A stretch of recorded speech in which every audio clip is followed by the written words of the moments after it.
This is Talkin Rock. Talkin Rock. Your backstage pass to some of your favorite rock artists. Here's your host, Meltdown. Yes, friends, Chris Daughtry's up first, and Tommy Buoy from the Yacht Rockers Yachtley Crew. I've never talked or interviewed any of these guys before. I hear they're super fun live in concert. I have to admit, there's a place in my heart for Yacht Rock. We'll get into talking with Tommy, which is a video you can watch online at WRIF.com on YouTube and whatnot. That comes up here after Chris Daughtry. Love talking with Chris Daughtry from Daughtry. I think this is probably my, fifth or sixth time interviewing him. Super nice guy. And just a big talent as well. He's got some new songs dropping. Actually, his new second part of his EP dropped. We'll talk about that. Talk about the tour with Creed. Talk about his latest single as well, because I kind of read between the lines a little bit, and apparently I kind of nailed a little bit about the song. So, not to pat myself on the back, but I guess to pat myself on the back. Anyways, another video you can watch on YouTube and whatnot. It's Daughtry. Chris Daughtry. Get us rolling here on Talkin Rock. Chris, how are you, my friend? Doing well. Hope you are. Yeah, man. Things are going to be all right. Tour with Thier coming to the Motor City here October 11th. But tell me about the Creed Mammoth Tour. How'd that go for you? It was great, man. We it was a fun bill. I mean, every band sounded so good every night. Obviously, Wolfgang is just an anomaly like that. It's a little intimidating to have to follow that every night. But it was great. We had a great time. The fans were good to us. Creed was great to us. It was so cool to, share the stage with them after, them being gone for so many years, and then seeing this incredible resurgence and all these younger fans that probably weren't even born, when the first record came out. It was really encouraging for the state of rock right now, to see that. Yeah, I was talking about this on the radio the other day. It is kind of wild how they disappeared for so long, and then they come back and just sell out. It's almost like they didn't disappear because they were selling out before they left. Yeah. They just took a little break. Yeah, right. Exactly. Yeah. Well, you're taking a break. I mean, are you doing any gigs the month of September? Yeah, we got like two coming up this weekend. We got a couple casino shows to, knock the rust off a little bit, and then we're headed into rehearsals to get ready for this tour with Thier. And yeah, man, we're excited. We got all these new songs to play now, and we got to learn them now. Yeah, right. Figure them out and figure where they fit in the set. And it's exciting. Now, you just mentioned Shock to the System Part 2 is out right now. Did you write both these records at the same time? No. Actually, it was a bit of a mixed bag because we had started the first half with the idea of doing a whole record, and things just got behind. Things just were lagging. We were, once we wrote Artificial, we just felt it was so like now, you know what I mean? It felt so immediate that, we went ahead and released it. And then, of course, there's the video and then the promotion, and then we had tour dates. And so things just kind of got put on the back burner a little bit, and we felt like there's no way we're going to get this record done in time, So Big Machine kind of proposed the idea of splitting it into two parts, and immediately the pressure was off. Mm. And so a few of these songs on part 2 were they were kind of in the infancy phase, actually before going into part 1, some of the songs, and then some of them were written, like The Day I Die and Divided were, those were fresh entries that kind of set the tone for part 2. And then we kind of knew where to go with some of those other songs that had been started. Now, I was going to say, was there a fear that the record wouldn't be cohesive with the first one, or was that never even part of the process? I think the fear was that it wasn't going to be as good, because we were so happy with how the first half turned out that it was like, well, how do we top this? You know what I mean? Like, what do we want to do? Like, we don't want it to, sound exactly like the first half, but we didn't quite know where to go. And then I just kind of thought of it like, well, if this was a whole record and the first half was the singles, then maybe the second half doesn't have to be as good. You know what I mean? Like, and that thought process kind of took the pressure off, and we just started writing. And ironically, I feel that it's better than the first half.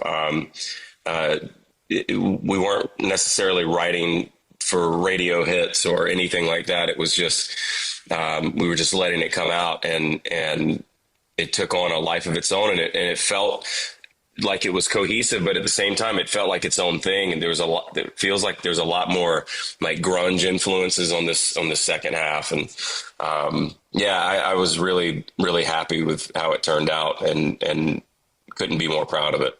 Now, obviously, the latest single is called The Bottom. Pretty inspiring. Talk about that song. Yeah, I mean, for me, that song was basically my journey to where I'm at right now, and this, feeling of being, stuck and not really feeling like you're, fulfilling your purpose in a way, or artistically fulfilled, and didn't feel like I was being myself. And it was kind of my way of, it was, me finding my way back to my own identity, so to speak. And, you could look at it as, someone getting over addiction or whatever. I think everybody has their own like idea of what the bottom is. And I think, they can all relate to it in some capacity, whatever's standing in the way of, you being the person you want to be. Yeah, you talk about that. I was thinking about it as I was listening to this song. Does it ever feel like sometimes, like when you're living in the spotlight like you are, and of course, you're a brand, that sometimes you tend to lose your identity just because you're trying to, satisfy other people, or maybe put out this project to do, and you're not really focusing on yourself? 1,000%. And I felt like I did that quite a bit throughout my career early on, more worried about what other people thought and what other, who was going to validate me, or what's going to keep me relevant. This whole like idea of chasing trends or seeing what your peers are doing, and not really focusing on your own voice and your own vision as much as you are just trying to placate to these groups and this label and these people. And you kind of lose sense of why you started it in the first place, and then, one day I woke up, one day I realized I wasn't doing what I truly loved. And that's, that was kind of, a revelation for me. But at the end of the day, that's still it's kind of difficult, isn't it? Yeah. I mean, I think there's always, as an artist, I think we always, want to, there's this people pleaser, aspect of being an artist, because, on one side of the coin, you want to be, my way, this is exactly what I want to do. And at the same time, you're like, but do you like it? You know what I mean? And so, yeah, I think there's always going to be a hint of that. But I think that also shows you care as well. Now, when you go out on a tour with guys like Creed or Mammoth or Seether or something, do you always think in the back of your mind, I wonder what they think of this song? Or do you ever think about that? Always. Sometimes I even find myself looking side stage to see if they're checking it out and be like, man, are they digging this right now? And sometimes I'll see, a few of the guys. And then, of course, you feel like you got to really turn it on. I think there's some healthy, I wouldn't say competition, but yeah, I mean, when you have great musicians out there that you're touring with, you do want I think sometimes it's more important to get that validation from your peers than even the fans, because these are these are bands that I looked up to and bands that I grew up listening to. And so to have like Scott Stapp, tell you when you're walking off stage, like, dude, like you sounded incredible. And, that stuff means a lot, man. That means, the teenager in me that grew up listening to this band and seeing them and wanting to be, in that position, that's kind of those are the moments you really live for. Yeah. It's almost like you don't want to let your heroes down. Right. Yeah. Want to prove my worth here, That's right. So Shock to the System Part 2 dropped last week. And hey, by the way, I'm going to see it for the second time tonight. Have you seen Spinal Tap yet? Oh, is it out already? Yeah. So I guess Is it good? I'll tell you, like I was telling someone the other day, I think the final scene is worth the price of admission. And it goes back. I can't wait. Yeah, so that's what I thought anyways. All right, I'm gonna have to go see it. I remember I was sitting in the theater watching, I went to see Weapons a few weeks ago, and I saw the trailer for it, and I didn't even know it was happening. I'm like, oh my God, this is incredible. Yeah, I saw it Friday. I'm going to see it again with some other friends, but Paul McCartney and Elton John are actually in it quite a bit, so it's kind of cool. That's awesome. Yeah. But hey, I saw on your Instagram over the summer, you got a chance to sing with Joey from Anthrax. Tell me about that. That was really unexpected. That was really cool, actually. We, our bass player, Marty O'Brien, he's really good friends with Joey. And I met Joey when we did, I think it was Welcome to Rock. No, not Rockville. It was Blue Ridge Rock Fest a couple years ago, and I met him side stage, and he was one of the dudes watching our show. So kind of goes back to what we were talking about earlier. When you've got your peers over there watching, you're like, oh man, they're either loving this or they're over there laughing at me or whatever. You know what I mean? No, he was super nice, and I met him there, and then Marty said, hey, he's going to be at the show tonight. He kind of jokingly, mentioned, hey, if you guys play separate ways, get me up there, because he has a Journey tribute band as well. And I was like, dude, absolutely. If he doesn't need like a sound check or anything, because we didn't really have time to go through it, then I would be honored for him to come up and join me. And sure enough, he showed up and he came out and ripped it. That's so cool. It's like a full circle moment when you get moments like that in your career. Oh yeah, totally. Yeah, well, they're giving me the wrap-up sign here, Chris, but I really appreciate the time. We'll see you here with Seether on October 11th here in Detroit Rock City. Safe travels, and congratulations. Always good to see you, Meltdown. Always good, my friend. We'll talk to you soon. All right, be well. Tommy Buoy is up next. I've never talked with any of the guys from Yachtley Crew. What does Motley Crue think of the Yachtley Crew guys using that name? We'll talk about that. Talk about their latest single. What exactly is Yacht Rock, and when did that start? Lots of stuff today with Tommy. Super fun interview. Like I said, if you want to watch this, you can as well on YouTube. But Tommy has the privilege and the honor to be up next on Talkin Rock. Tommy, great to see you. Hey, great to be here. Thanks for having me. Yeah, no doubt. I have to admit, I normally don't interview guys of your ilk, of your genre. Oh, really? You're not into the yacht rock normally, or is this a new thing for you? No, actually, I am into the yacht rock very much. Okay. But, I play metal, I play rock, I do all that kind of stuff. But I know you guys have a huge following, and you guys are like the Steel Panther of the yacht rock world.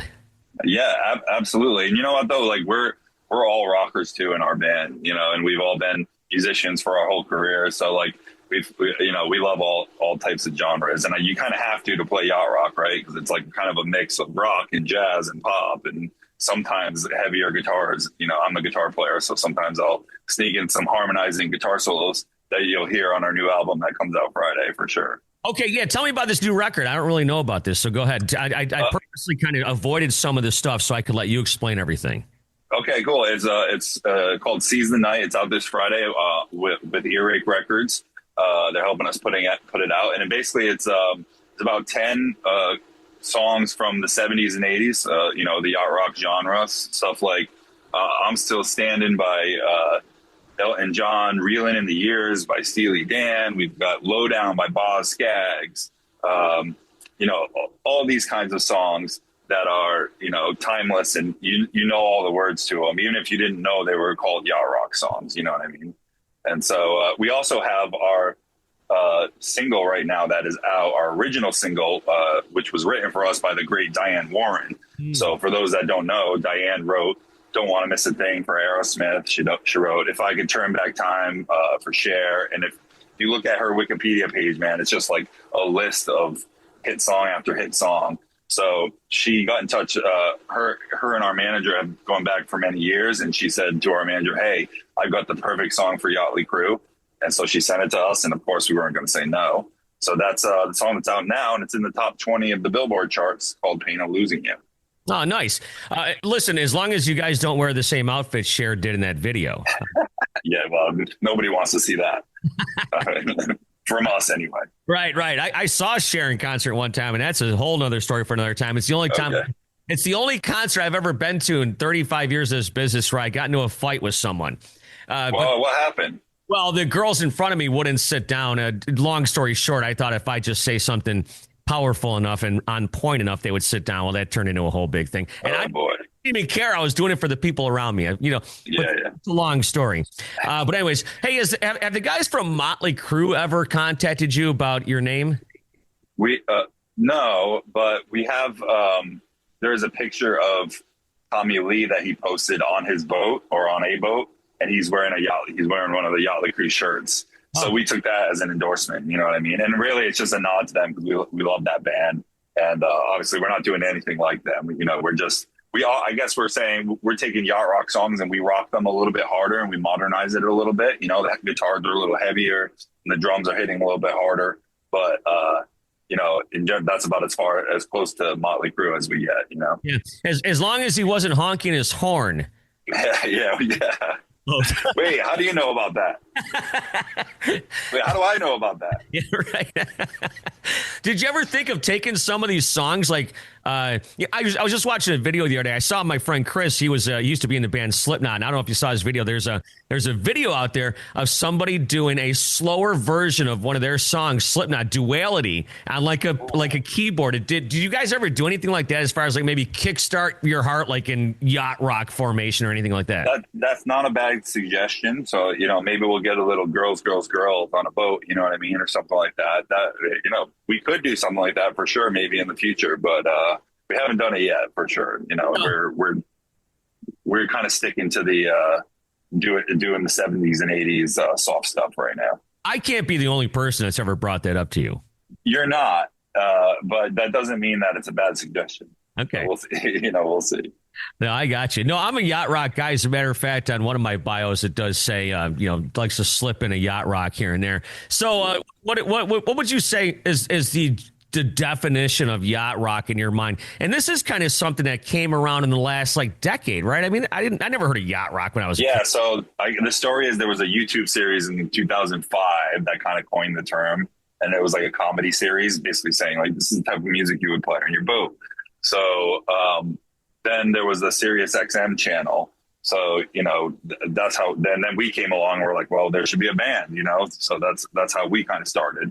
But, yeah, as far as the definition, we are kind of like looser with the definition than some people. Like some people online are very strict about what is and what isn't Yacht Rock. And you guys are playing this song and it's not Yacht Rock. And we're kind of like, well, we kind of just like let the fans tell it. We'll try stuff out live and let the fans, if the fans are going crazy, then it's like, guess what? They want to hear that song. You know what I mean? Like we play Hall & Oates songs.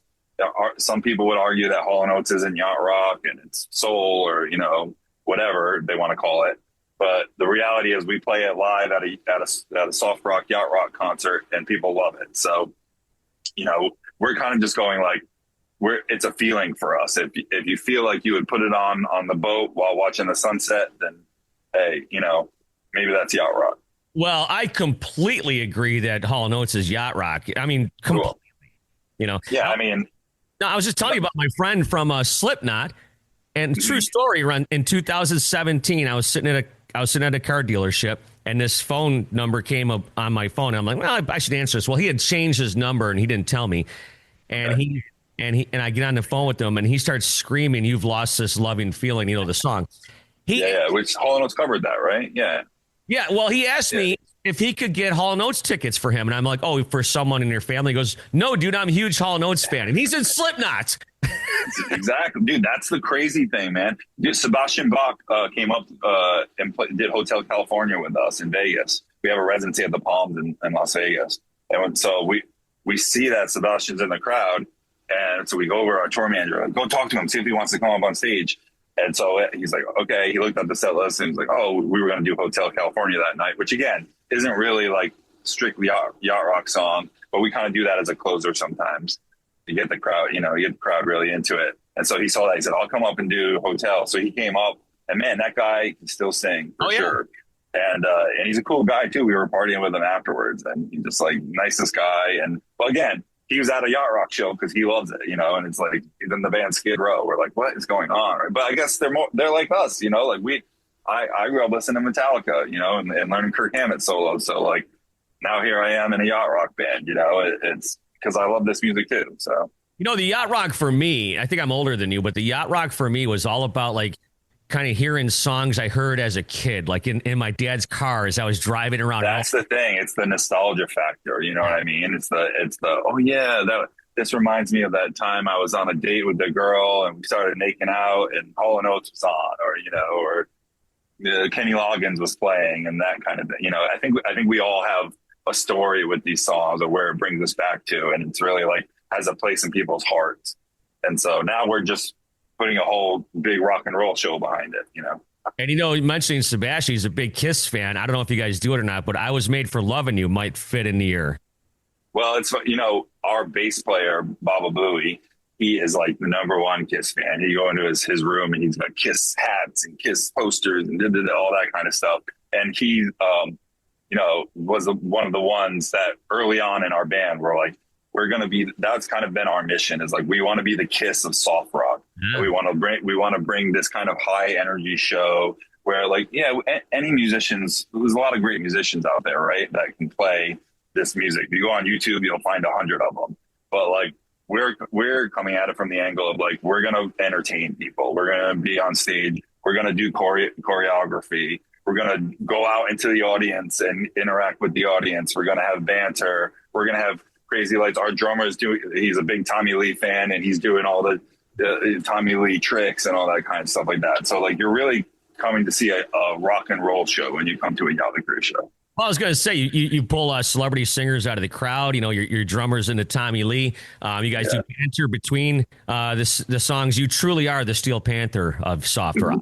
Hey man, that's a compliment. Steel Panther's awesome, and they're funny as hell too.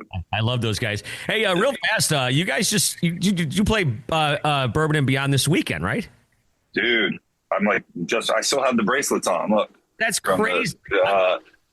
I met Steve Lukather this weekend, which the guitar player from Toto, for those that don't know, and finally I met him because he's just a legend and played on Michael Jackson's Thriller and a million other songs. And he was just the nicest guy. And it was really cool to chat with him. And he was actually giving me a hard time. He's like, because we're on the same bill, he's playing with Ringo.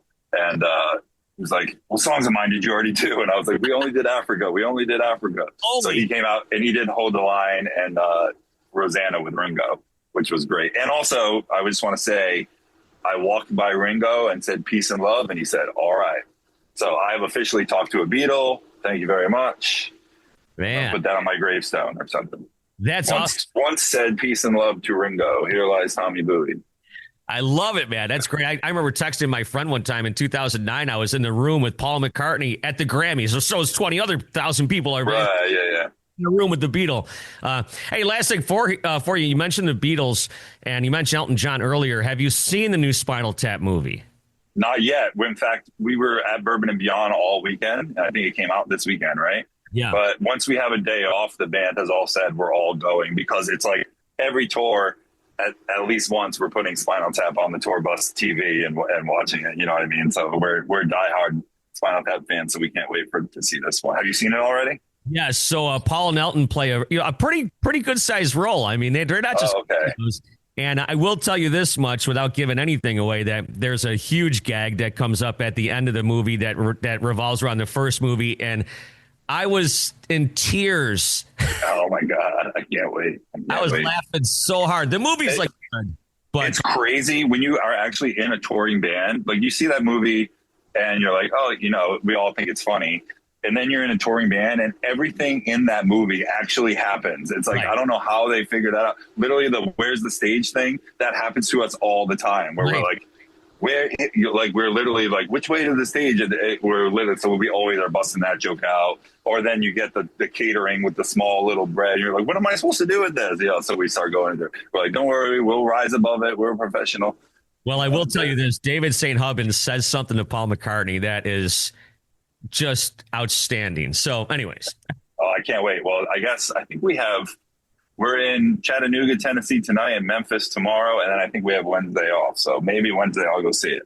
Well, I'll tell you what, I'm going to see you guys next time you come through Detroit. Good luck with the album. Yes, actually, we'll be there on Halloween at the Music Hall Center for the Performing Arts. Okay, all right. Well, I guess I'll dress up as you. Yeah, come on. Listen, that's the whole thing. It's Halloween, you might as well dress up like a sailor. And then I'll also just say, our record comes out this Friday, September 19th. You can go to yachtleycrew.com for tickets or to pre-order the album. Always got to get the plugs in there. Tommy Buoy, thanks for the time. And, of course, Chris Daughtry, thanks for the time. And thank you for the time for listening to Talkin Rock. As we do this, trying to drop new episodes every single Friday.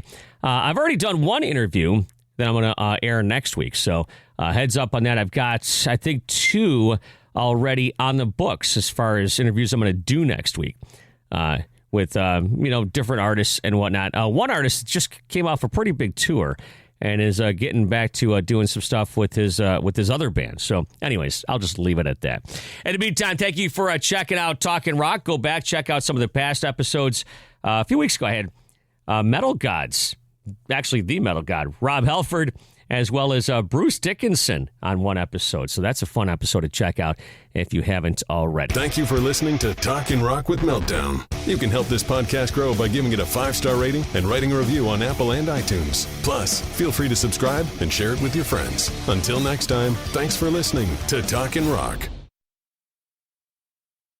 With so many options, why choose Arizona State University? For me, the only online option was ASU because of the quality. Their faculty was really involved with their students and care about your personal journey. The dedication to my personal development from my professors, that's been extremely valuable to me. Earn your degree from the nation's most innovative university. Online.